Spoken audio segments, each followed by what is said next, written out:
Di sini gue akan bahas apa yang akan gue lakukan kalau gue punya budgetnya minim tapi mau investasi di kripto. Kalian mungkin sampai klik video ini, kalian udah riset mungkin, udah cari-cari, udah mau invest nih, udah sisihin ada uang dingin yang kalian pengen taruh di kripto. Kalian bahkan mungkin udah mulai untuk analisa nih, kalian cari-cari ya kan, kira-kira kripto mana nih yang punya potensi untuk terbang. Mungkin kalian udah cari 5-10 koin yang kalian udah analisa, kalian lihat ini kayaknya bagus dan mungkin bull run cycle depannya itu ada potensi untuk bisa terbang. Nah, saran gue nih untuk kalian yang baru mulai ke dunia cryptocurrency, walaupun kalian udah riset, kalian udah belajar, kalian udah cari nih bahkan mungkin 10, mungkin 20 dari koin. Tapi saran gue adalah dorong semuanya uang kalian ke 1-2 koin yang kalian paling yakin. Karena dari opini gue, diversifikasi itu bukan pilihan yang baik kalau modal kalian masih kecil. Jadi kalian harus melakukan yang namanya konsentrasi, bukan diversifikasi. Alasan pertama, kenapa kalian mungkin nggak bisa diversifikasi terlalu banyak, misalnya kita mulai dengan modal Rp500.000 ya. Ada beberapa exchange yang nggak memperbolehkan membeli itu di bawah harga $10, apalagi exchange di luar negeri. Jadi kalian nggak bisa tuh untuk beli sampai 10 koin, bahkan untuk 5 koin aja sudah sulit ya. Mungkin ada beberapa exchange yang akhirnya bisa beli di bawah $10. Tapi gue tidak tetap menyarankan hal itu. Ini gue akan kasih contoh yang kalian bisa lihat di sini ya secara jelas. Misal kalian beli 5 koin, kita namain koin A, koin B, koin C, koin D, dan koin E. Kita anggap koin A itu akhirnya naik ya kan. Kita beli masing-masing misalnya 100.000. Koin A itu naik misalnya 2 kali. Koin B naiknya 3 kali. Ya. Koin C itu nggak naik, dia tetap aja ya, dia sideways, tetap harganya sama. Koin D itu turun mungkin 50% dan koin E itu hilang semuanya uangnya. Nah, kalau kita lihat seperti itu, akan lebih baik kalau misalnya semua uang kita daripada 500.000 itu kita sebar 100 dan hasilnya seperti itu. Lebih baik dari uang 500.000 tadi, kita beli 2 koin yang kita yakin. Koin A 250.000 dan koin B 250.000. Akhirnya kalau kita lakukan itu, portofolio value kita akan melampau tinggi. Ya, kalian bisa bandingkan di sini ya. Ini yang tadi ini ada 5 di sebelah sini dan kalian bisa lihat nih yang koin A dan B saja. Hasilnya jauh karena kita konsentrasi dan kita fokus. Alasan lagi kenapa 1 dan 2 koin aja kalau modalnya minimal untuk teman-teman yang pemula adalah fee dari exchange ya. Jadi fee exchange itu beragam, ada yang 0,10, ada yang 0,08 dan berbagai macam lainnya. Jadi kalau kalian transaksinya banyak, apalagi di koin-koin yang banyak, 10, 20, bahkan 30 koin, belum lagi kalian mau transfer ke wallet kalian. Mungkin kalau Bitcoin aja kalian murah ya karena ada Lightning Network. Tapi kalau kalian pakai yang ERC20 dan lain-lain, itu akan mahal. Apalagi kalian mulai transaksinya mulai advance sedikit, transaksinya di decentralized exchange, di DEX gitu. Itu gas fee-nya mahal banget. Jadi makin banyak koin yang kalian beli, makin tergerus portofolio value kalian. Kecuali modal kalian udah besar, ratusan juta sampai miliaran. Kalau itu nggak masalah. Tapi modal kalian kalau baru 500.000, baru mau mulai 1 juta, saran gue adalah dikonsentrasi di beberapa koin. Biar nggak terlalu banyak nih ya fee-fee seperti ini.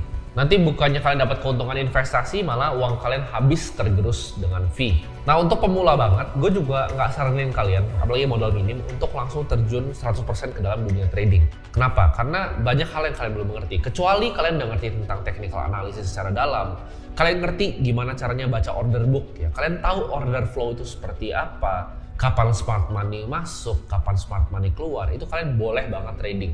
Dan gue yakin banyak teman-teman di sini yang bisa trading dan ngasilin income harian, itu banyak yang bisa. Cuman menurut gue itu bukan untuk semua orang, apalagi yang masih modalnya minimal ya. Gue saranin kalian pelajarin dulu teknologinya, kalian meraba-raba dulu, coba beli di exchange, coba transfer ke wallet. Kalian coba-coba dulu, eksperimen dulu, pakai uang dingin yang udah kalian sisihkan. Karena untuk kalian bisa dapetin income harian dari trading, itu perlu banyak skill setnya ya. Dari technical analysis tadi gue bilang, order flow, kalian harus ngerti money managementnya ya. Risiko manajemennya berapa persen kalian bisa hilang dan sebagainya. Ini berdasarkan pengalaman gue pribadi, jadi gue akan sharing. Kalau gue zaman dulu, waktu awal-awal mulai di crypto, tahun 2016, 2017, itu siklus pertama gue beli banyak banget koinnya. Karena gue waktu itu ngeliat, oh yang pertama ini waktu itu dulu sempat stellar lumens, itu paling tinggi waktu itu. Gue ngeliat, oh ini udah lumayan tinggi nih naiknya, gue mau ngeliat yang 10-20 ke bawah yang mungkin masih murah yang bisa naiknya seperti itu. Akhirnya gue beli tuh macem-macem semuanya, koin yang udah gak pernah ada sekarang namanya kedengeran ya. Jadi kalau gue gak pernah ngelakuin hal itu dan gue cuma beli yang pasti-pasti aja, contohnya mungkin Bitcoin dan Ethereum, portofolio gue mungkin berkembangnya jauh lebih pesat dibanding gue coba waktu itu sebar-sebar. Karena waktu itu gue punya mindset gini, kalau Bitcoin tuh harganya udah mahal. Padahal yang gue salah adalah itu bisa dibeli fractional kan, lu bisa beli 0,00 sekian Bitcoin. Tapi waktu itu menurut gue 1 Bitcoin mahal, gue mau cari koin lain yang masih $1, $2, ntar naik harganya seperti Bitcoin. Tapi ya itu kesalahan dalam logika berpikir karena gue waktu itu juga masih pemula. Kalian akan lebih pusing karena gini, kalau kalian ngikutin misalnya 5 koin, 6 koin, 7 koin, ini berdasarkan pengalaman pribadi ya. Kripto itu kan 24 jam ya. Ini kita seperti di dimensi waktu yang berbeda dengan orang yang misalnya main saham gitu. Karena main saham dia jam 9 bangun, market buka itu masih oke.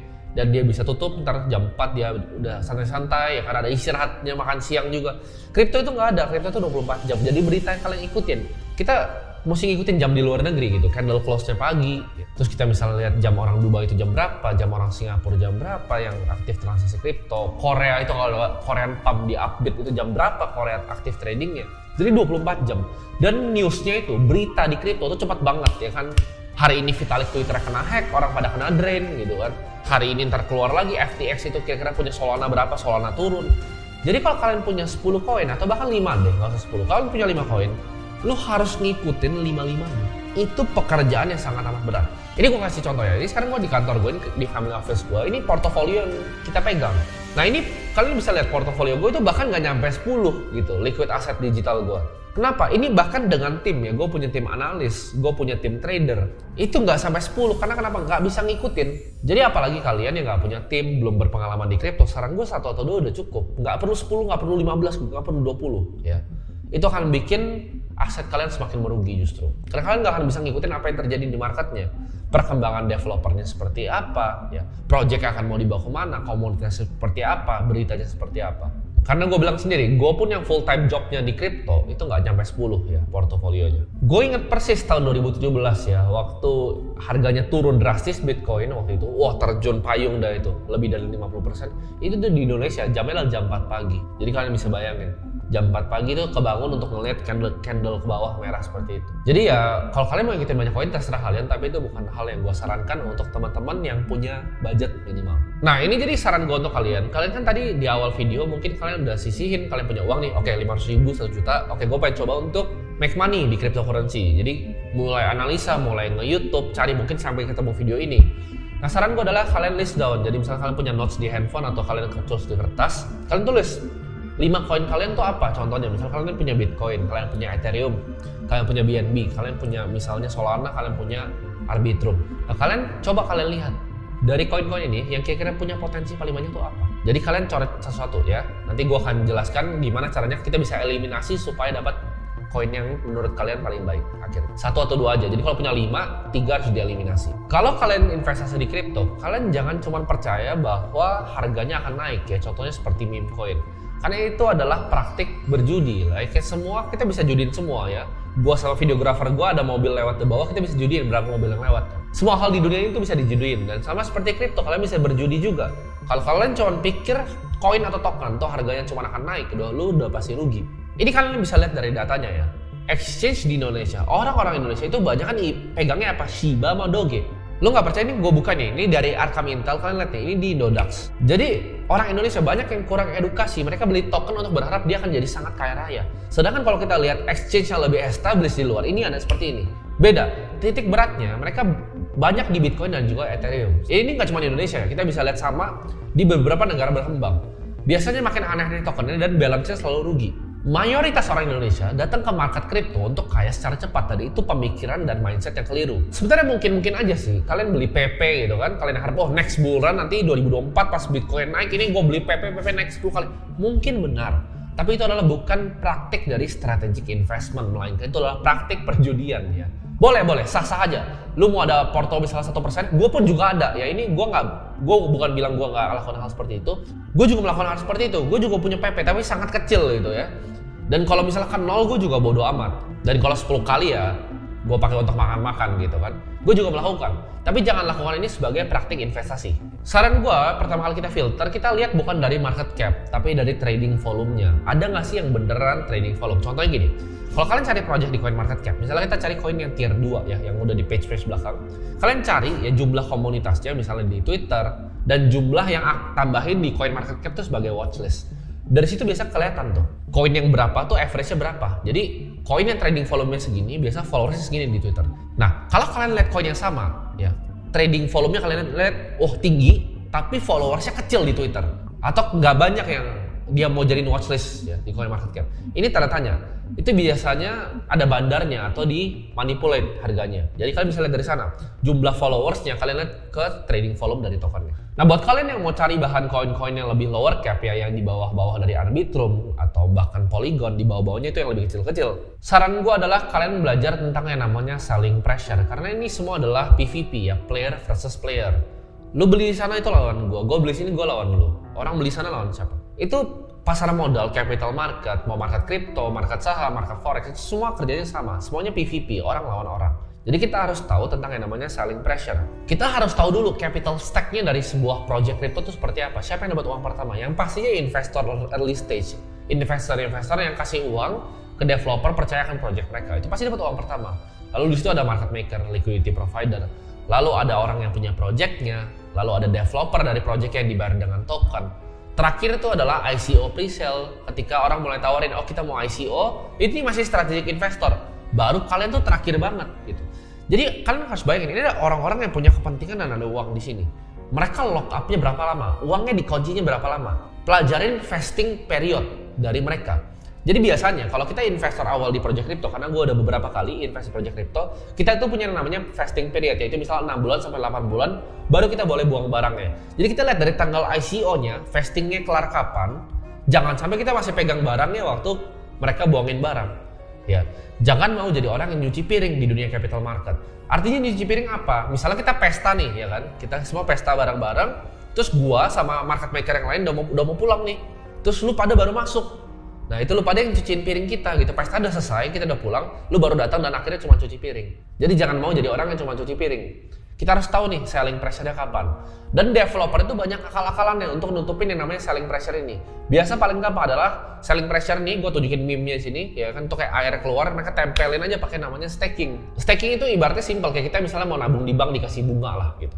Tapi kalau kripto, karena kripto itu dibuat sama developer, mereka bisa atur-atur kan di belakang. Jadi banyak kan staking ini, misalnya mereka staking 7%, 14%, 15%, tapi tokennya inflasinya 100%. Jadi tokennya itu di print terus, tapi mereka kasih staking. Jadi itu kayak semacam nipu gitu. Orang nggak tahu nih ya. Jadi token di staking, lalu tokennya sendiri inflationary. Nah ini yang berbahaya gitu. Jadi kalian harus benar-benar perhatikan selling pressure ini. Jangan cuma kalian percaya karena ada staking lalu kalian, oh gue mau ikut nih. Karena gue ngomong gini, ya gue pengen sharing ke kalian apa yang gue udah alami biar kalian nggak alami jatuh bangun ya. Karena gue waktu itu udah pernah hilang uang 2 miliar lebih di Anchor Protocol. Karena janjinya staking 19,5%. Itu gue udah pernah hilang uang. Ya. Jadi di sini gue sharing kalian berdasarkan pengalaman pribadi biar kalian nggak usah bayar uang sekolah yang gue keluarin di market. Karena intinya semua token selain Bitcoin itu ada konsep yang namanya pre-mine. Ya Ethereum pun di pre-mine gitu. Semua koin selain Bitcoin. Karena Bitcoin Satoshi pun waktu itu harus mining. Dia harus melakukan yang namanya proof of work sesuai barang yang dia bikin. Sedangkan koin lain itu semuanya ada pre-mine-nya. Jadi developer tuh dapat alokasi dulu yang dia bisa buangin barangnya. Jadi hati-hati di sana. Nah, selain selling pressure, kita harus tahu juga kenapa koin bisa naik. Nah, ini mikroekonomi sederhana, itu supply dan demand. Kalau kita lihat Bitcoin supply-nya cap, nah kita tinggal hitung demand-nya seperti apa. Contohnya, kita lihat ada banyak asset manager yang apply buat Bitcoin ETF. Nah, ini tinggal ditambahin aja semuanya. Ya, kira-kira kalian lihat di sini, ini total yang apply, itu sekitar aset under management-nya 17 triliun dolar. Tinggal kalian hitung, kira-kira mereka mau keluarin berapa? Ya, budget marketing untuk tarik orang lagi untuk beli ETF mereka. Flow-nya berapa? Apakah 1 triliun dolar lagi? Ya, apakah 500 billion dolar lagi? Kalau 500 billion dolar masuk ke Bitcoin dengan market cap 500 billion dolar, harganya berapa Bitcoin? 200 ribu, 300 ribu, 400 ribu? Kalian tinggal hitung sendiri. Jadi nggak cuma selling pressure, tapi demand-nya, ya buying pressure-nya dari mana? Jadi dari tadi beberapa yang gue sampaikan dari trading volume kalian perhatiin, kalian ngerti misalnya buying pressure, kalian ngerti selling pressure. Nah token kalian dari tadi kalian lihat nih, misalnya contohnya, oh Solana. Solana tuh investornya siapa? Selling pressure itu apa? Oh ternyata FTX kan karena kasus kemarin. Solana masih banyak di balance sheet-nya FTX ya. Jadi di saat video ini di-shoot mungkin di sekitar 20-an dia akan turun ke 18. Ini selling pressure karena mereka ini harus liquidate untuk bagi uang ke kreditor. Nah itu selling pressure tuh, kalian pelajarin. Nah FTX pegang token apa lagi nih yang kira-kira dia akan dump di market. Nah kalau dari buying pressure kira-kira siapa institusi yang akan masuk? Siapa uang besar, siapa big fund yang akan masuk dalam?